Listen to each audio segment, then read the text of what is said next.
बिस्मिल्लाहिर्रहमानिर्रहीम। अस्सलाम वालेकुम नाज़रीन, मैं हूं अहमद फ़वाद और आप देखते हैं मुझे मेरे यूट्यूब चैनल और फेसबुक पेज पर। नाज़रीन, आज़ाद कश्मीर के हवाले से बहुत अहम खबर है। सरदार तनवीर इलियास के हवाले से, जो कि आज के इस व्लॉग में आपके साथ शेयर करने जा रहा हूं। सरदार तनवीर इलियास के ऊपर, जो कि इस वक्त पार्टी के सदर हैं, एक बड़ी पाबंदी आयद कर दी गई है। वो पाबंदी क्या है, इस हवाले से बड़ी एक्सक्लूसिव तफसीलात हैं जो कि मैं आपके साथ शेयर करने जा रहा हूं। और दूसरी जानिब वज़ीर-ए-आज़म आज़ाद कश्मीर ने भी सरदार तनवीर इलियास को क्लियर कट ये मैसेज दे दिया है कि कोई ब्लैकमेलिंग नहीं चलेगी, कोई कुछ भी कर ले, कोई ब्लैकमेलिंग नहीं चलेगी। जो इमरान खान साहब का मंशूर है, जो पार्टी डिसाइड करेगी, उन्हीं चीज़ों को आगे लेकर चलना पड़ेगा। और सरदार तनवीर इलियास जो कुछ कर रहे हैं, किसी सूरत कोई ब्लैकमेलिंग उनकी नहीं चलेगी। दो अहम खबरें हैं, इन दोनों की जो तफसीलात हैं वो आज के इस व्लॉग में आपके साथ शेयर करने जा रहा हूँ। सबसे पहले तो आपको मैं ये बताता चलूँ कि सरदार तनवीर इलियास जो हैं वो अभी तक बज़िद हैं। तकरीबन कोई 2 माह के करीब वक्त गुजर चुका है इलेक्शंस को और फिर उसके बाद ही हुकूमत बने हुए, लेकिन अभी तक काबीना एक नहीं हो पा रही। सरदार तनवीर इलियास अपने 5 जो उनके साथी हैं, उन 4 साथी, सॉरी, कुल मिलाकर वो 5 हैं। पहले ये 7 थे कुल, लेकिन 2 जो नाम थे वो अलहदा हो गए इस ग्रुप से, और अब जो कुल नाम हैं वो 5 हैं, जिनमें 4 जो हैं वो दीगर हैं। तो ये जो पाँचों लोग हैं, ये अभी तक काबीना से उनमें जो है वो शिरकत नहीं कर रहे, और अभी तक इनकी जानिब से आज तक की जो डिटेल्स हैं, इन्होंने बाइकाट काबीना के इजलासों का किया हुआ है और शिरकत ना करने का अभी तक फ़ैसला किया हुआ है। और उसकी रीज़न यही है कि इन्हें अपनी मर्ज़ी की अभी तक वजारतें नहीं मिली, बल्कि ये कहा जाए कि सरदार तनवीर इलियास को अभी तक अपनी मर्ज़ी की वजारत नहीं मिली, तो ये गलत ना होगा। और कौन सी वजारत है, जो कि हमारे सोर्सेज भी बता रहे हैं, वो दाखिला की वजारत है। और अभी तक वो ये एक्सेप्ट नहीं कर पा रहे कि उन्हें आज़ाद कश्मीर का वज़ीर-ए-आज़म नहीं बनाया गया, क्योंकि उनकी जानिब से जो एक खबरें भी गर्दिश कर रही थी, जो इन्वेस्टमेंट उनकी जानिब से की गई, और एक तो बल्कि इस तरह से भी खबर गर्दिश की कि कोई 2-3 अरब के करीब उन्होंने इन्वेस्टमेंट जो है वो की, और ऑब्वियसली उनकी जो इन्वेस्टमेंट का जो मकसद था वो यही था कि वो वज़ीर-ए-आज़म बन सकें। बहरहाल नाज़रीन, एक बड़ी पाबंदी आयद कर दी गई है इन तमाम तर मामलात के बाद।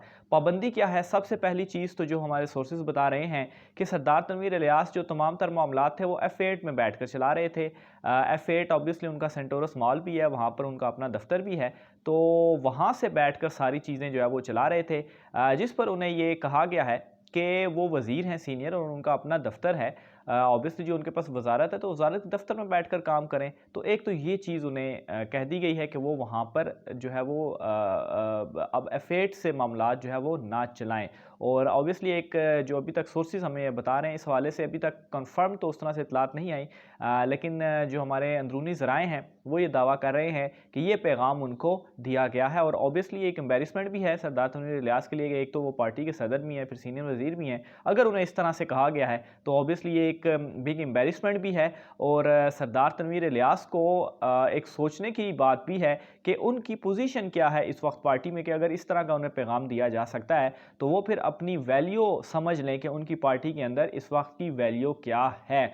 और दूसरी अहम चीज़ नाज़रीन वो ये है कि बतौर पार्टी सदर एक इन्फ्लुएंस होता है टिकट्स जारी करने का, ख़ास तौर पर जो आगे ज़िमनी इंतखाबात भी हुए हैं, और सरदार तनवीर इलियास को इख्तियार भी उनके पास है कि वो टिकट जो है वो उनका अपना हो, उनकी मर्ज़ी से हो सकता है।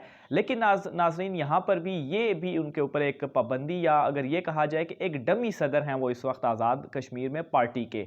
डमी सदर इस तरह से कि उनके पास इख्तियार नहीं है, और इसकी दलील ये है कि अभी जो 10 अक्टूबर को ज़िमनी इंतखाब होने जा रहा है, LA3 और LA12, इन दोनों में जो टिकट्स जारी किए गए हैं वो सरदार तनवीर इलियास के अगेंस्ट जारी किए गए हैं। सोर्सेज बताते हैं कि सरदार तनवीर इलियास ऑब्वियसली बैरिस्टर सुल्तान महमूद के जो साहबजादे हैं जिन्हें टिकट जारी हो चुका है, और इस वक्त बड़ी ज़ोरों शोर से कंपेन भी जारी है हल्के में, उन्हें वो टिकट जारी नहीं करना चाहते थे। और LA12 में भी जिस शख्स को टिकट जारी हुआ वो उनके ग्रुप से ताल्लुक़ नहीं रखते, वो भी बैरिस्टर सुल्तान महमूद ग्रुप के हैं।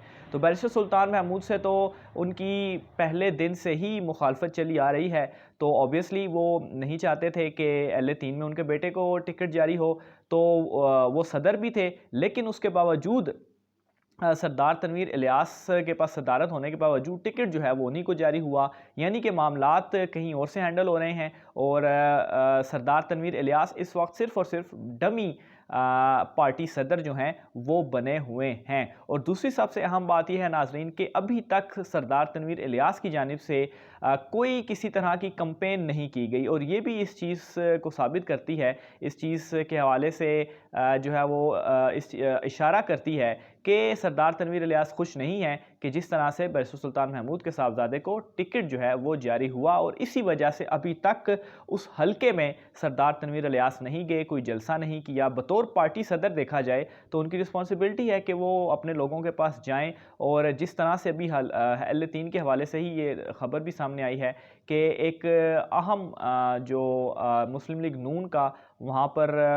कोई नौजवानों का कोई सदर है, वो जो है वो पाकिस्तान तहरीक इंसाफ में शामिल हो चुका है। तो ऑब्वियसली जो शामिल होने का सिलसिला है वो भी जारी है, लेकिन उसके बावजूद भी सरदार तनवीर इलियास की जानिब से अभी कोई इस तरह की इतलात नहीं आई कि वो वहाँ पर गए हों, हल्के में उन्होंने कोई कंपेन की हो, या बैरिस्टर सुल्तान महमूद के साहबजादे के हक़ में उन्होंने कोई बात की हो कि इन्हें वोट दिया जाए। वैसे तो वो काफ़ी एक्टिव हैं, लेकिन यहाँ पर ना ही L3 और ना ही L12 कोई इतलात इस तरह से नहीं आई कि वो दोनों में से किसी भी हल्के में गए हों। तो ऑब्वियसली ये भी एक क्वेश्चन मार्क है कि बतौर पार्टी सदर उनकी जिम्मेदारी है, लेकिन अभी तक वो नहीं गए। बहरहाल दोनों हलकों में पाकिस्तान तहरीक इंसाफ ही मजबूत है, ख़ासतौर पर बैरिस्टर सुल्तान महमूद जो हैं वो उनके जो साहबजादे L3 से लड़ रहे हैं मीरपुर से, वो हलका तो वैसे ही बैरिस्टर सुल्तान महमूद का ही है, और उनके जो साहबजादे हैं वहाँ पर अभी तक की जो ग्राउंड रियलिटीज़ हैं और जिस तरह से लोग पाकिस्तान तहरीक इंसाफ को सपोर्ट कर रहे हैं। और दूसरी सबसे अहम बात ये कि वफाक में भी पाकिस्तान तहरीक इंसाफ की हुकूमत है, इसके अलावा अब आज़ाद कश्मीर में भी